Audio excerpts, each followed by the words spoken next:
Maknanya kalau satu sholat ditinggalkan bukan 80 tahun, tapi ikut kiraan akhirat 80.000 tahun dalam api neraka Allah Subhanahu wa taala untuk satu sholat yang ditinggalkan. Kata Nabi sallallahu alaihi wasallam, "Man taraka salata 'amidan." Siapa yang meninggalkan sholat dengan sengaja, bukan satu hari, bukan satu minggu, bukan satu bulan, tapi satu sholat fardu yang dia tinggalkan dengan sengaja, udziba fin nari yaumal qiyamati huqban, maka Allah akan masukkan orang yang meninggalkan sholat satu waktu dengan sengaja tadi, dimasukkan dalam api neraka huqban, yakni satu hukub. Wal hukbu 80 sanatan, dan satu hukub ini sama nilainya dengan 80 tahun. Hadirin, ulama-ulama hadis menyebutkan 80 tahun ini bukan ikut kiraan dunia, tapi ikut kiraan akhirat. Karena satu hari di akhirat sama dengan 1000 tahun dunia. Quran surah yang ke-22 ayat yang ke-47. Inna yawman 'inda rabbika ka'alfi sanatin mimma ta'udun. Satu hari di sisi Allah sama dengan 1000 tahun menurut perhitungan manusia. Maknanya kalau satu sholat ditinggalkan bukan 80 tahun, tapi ikut kiraan akhirat 80.000 tahun dalam api neraka Allah Subhanahu wa taala untuk satu sholat yang ditinggalkan. Hadirin, jangan kata 80.000 tahun. Satu saatnya sahaja dunia sama dengan 45 harinya akhirat. Andai kata dicelupkan manusia ke dalam api neraka selama satu saat saja, maka dia akan merasakan kepanasan seperti mana kepanasan 45 hari akhirat.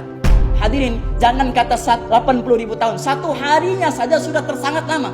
Sayyidina Isa alaihissalam di antara 4 orang nabi yang masih belum diwafatkan oleh Allah Subhanahu wa taala. Ada 4 orang nabi yang masih belum dimatikan oleh Allah. Salah satunya Nabi Isa alaihissalam. Nabi Isa alaihissalam diangkat oleh Allah Subhanahu wa taala di langit yang kedua.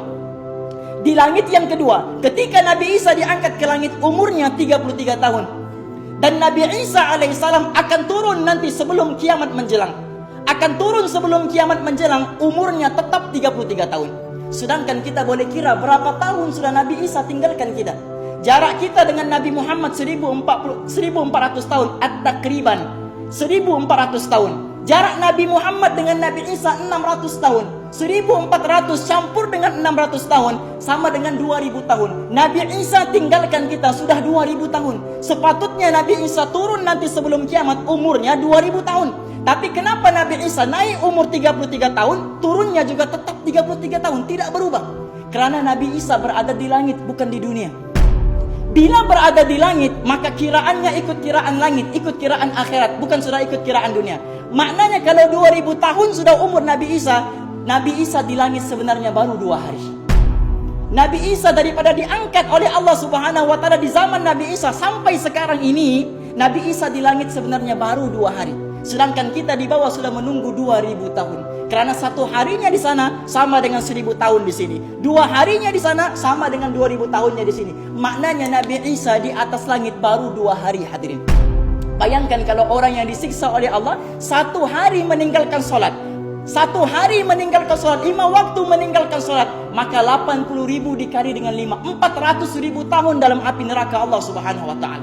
Maka sebab itu hadirin, ayo sama-sama kita tingkatkan ketakwaan kita di hadapan Allah Subhanahu wa taala. Sama-sama kita buktikan bahwa kitalah pemilik hak takwa yang disebutkan oleh Allah Subhanahu wa taala dalam surah Ali Imran tadi. Setiap Jumat kita mendengar peringatan takwa. Bulan lalu mendengar peringatan takwa. Minggu lalu mendengar peringatan takwa. Minggu ini juga mendengar peringatan takwa di mimbar yang sama.